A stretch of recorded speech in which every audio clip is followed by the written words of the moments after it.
When chocolate just isn't enough, make my double chocolate pudding cookies. Chocolate pudding and chocolate chips make for a cookie that's crisp on the outside, yet soft and chewy on the inside, almost like a brownie.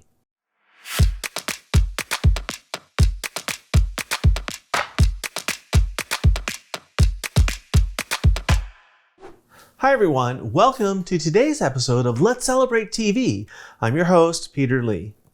Today, I'm feeling a little decadent again, so I want something sweet. I pulled out of my archives my favorite recipe, my double chocolate pudding cookies. Let's get started. This is a fun old recipe that my mother always made when I was a kid. I haven't had them in years until now, and they're just delicious. I have here some flour, 2 1/4 cups or 340 grams. This is just all-purpose flour. To that, we're going to add 1 teaspoon or 5 grams of baking soda, not powder, soda, right in. I'm going to use my little baby whisk here. Give just a little mix, just to distribute that little bit in with the flour. I have my nice big stand mixer here. Had her for 22 years. Best kitchen investment ever. Now, these cookies use butter, quite a lot of butter.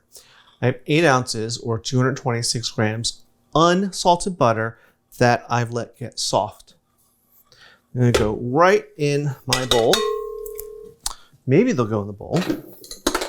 Give a little help. There we go. To that, we're going to add some sugar.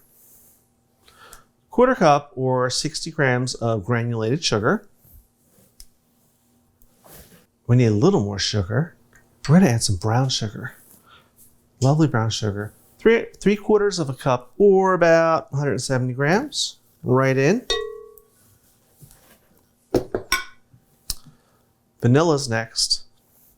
Vanilla extract. 1 teaspoon, 5 mils. Now, this next ingredient you're going to think is a little controversial for me, for the way I cook, but I promise you it is critical to this recipe, and this is the magic part of it. I have some instant chocolate pudding mix. Yes, I know, instant chocolate pudding mix. 4 ounces or about 110 grams. It's usually 1 packet. Right in. Now, I'm going to put this down, and we're going to mix it up, and we want this all to combine. We're going to start it off slow so I don't get an explosion of pudding mix all over my kitchen. Now, I should say, if you don't have a stand mixer like this, you could do it with a hand mixer, or if you want to be tough like my mother was, you could do it all by hands. But use the mixer. Let's get this combined so it's nice and smooth. All right. Eggs are next. I have 2 eggs here, large. I'm going to add 1 at a time and give it a beat in between each one.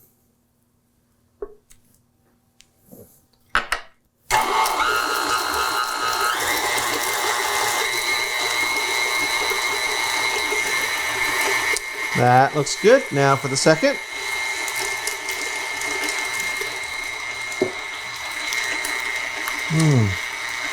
Lovely.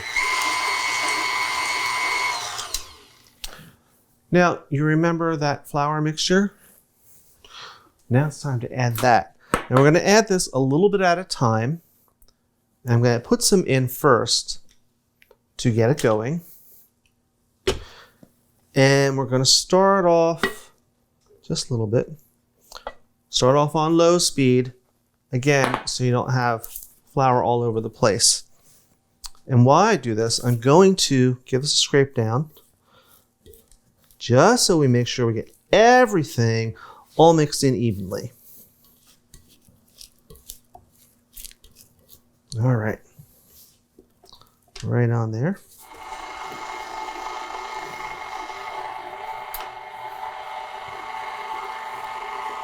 And we're just going to start adding this in a little at a time.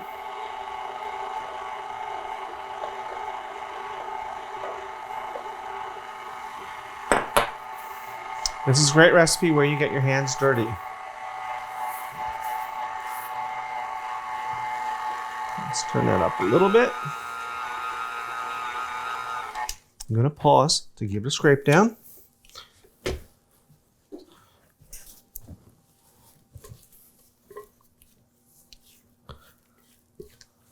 Now this is a very thick, stiff batter, and it's already getting there. In fact, you'll hear the mixer start to work a little harder. I think we can put the rest of that in now.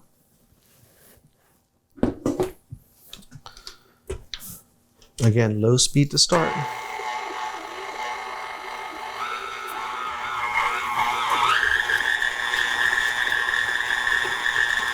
All right, that's ready. Now the rest of this we're going to do by hand. So let's take this off. Clear off our little beater because we don't want to waste any of this at all. But you can see how thick and stiff this batter is. And that's exactly what you want. You may be afraid of it, but this is really what you want. And you're probably wondering, where's the double chocolate? Well, here it comes. We're going to add some chocolate chips. I have a bag, 12 ounces, 340 grams of semi-sweet chocolate chips. Right in. Let's give this a little stir. Actually, let me switch to the big gun.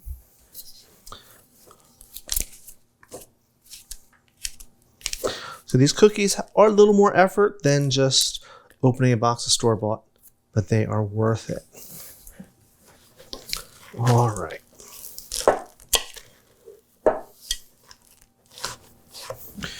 Then, my favorite part, I'm going to add in a cup or about 90 grams of chopped walnuts. Now that's optional. You can leave them out if you don't like nuts or if you can't have nuts. I love them. Ooh.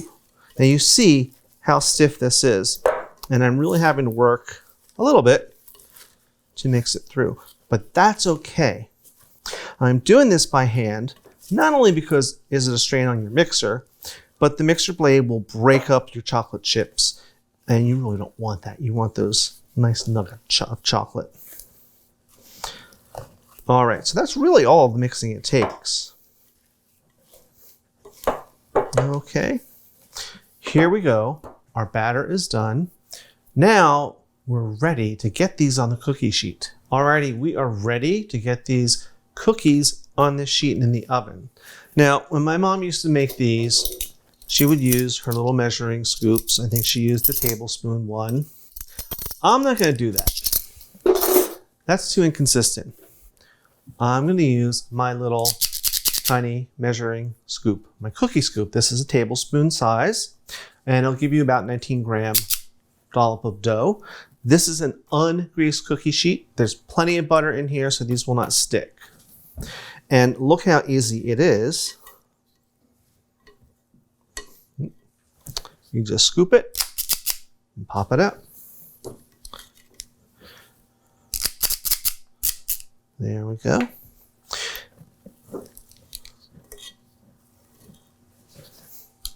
So you can fit a dozen of these on a full-size cookie sheet like this. So I'm going to go ahead and get this going. And you see how fast this goes with this little sheet. Now, I'm going to leave you a link to a set of these measuring scoop cookie scoops, so you can have a set of your very own. They come in different sizes and they're great.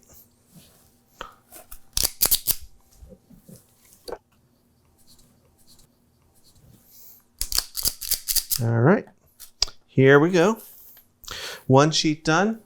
I'm going to pop these into the oven. I'm going to do a few more sheets, and I'll have both my ovens going. They're going to go into a 375 degree, which is 190 Celsius, for 8 to 10 minutes. So here we go, off to the oven. Here we are, all out of the oven and right on my cooling rack. Now, these today took me 8 minutes. They may take 10 minutes in your oven, but no more than that because they spread out a bit and they're very rich. You don't want to overcook them. They will continue to cook. I tell you this all the time, carry over cooking.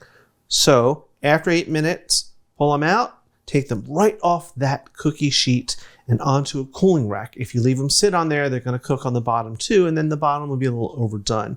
So right on the rack, then you're going to let them cool 7 to 10 minutes before you can eat them. Now, these are ready, and we're going to do the tasting right now. I think I'm going to try this one right here. Looks good. Now let's break this open. It's crispy on the outside. Wow, fudgy looking on the inside. Let's have a taste.